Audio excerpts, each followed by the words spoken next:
Welcome back. Well, getting kids ready for the new school year can be costly and cut into family finances. They need so much. Well, Coinstar recently conducted a survey of parents and found that back-to-school shopping actually creates stress in the family.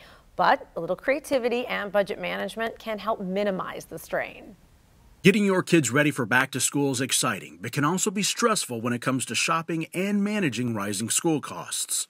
According to a new survey by Coinstar, 2/3 of parents believe that school expenses are increasing year over year, and the majority revealed that back-to-school shopping creates anxiety. Most parents anticipate clothing to be their largest back-to-school expense, hitting their household budget the hardest.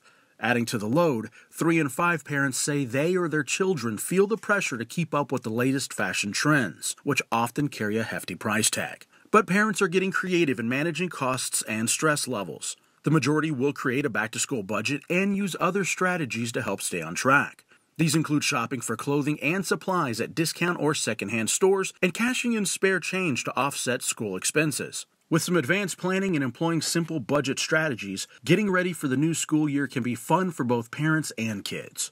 To find a Coinstar kiosk near you to turn your coins into cash or a no-fee e-gift card, visit Coinstar.com. Well, a special thanks to Coinstar for sponsoring that segment.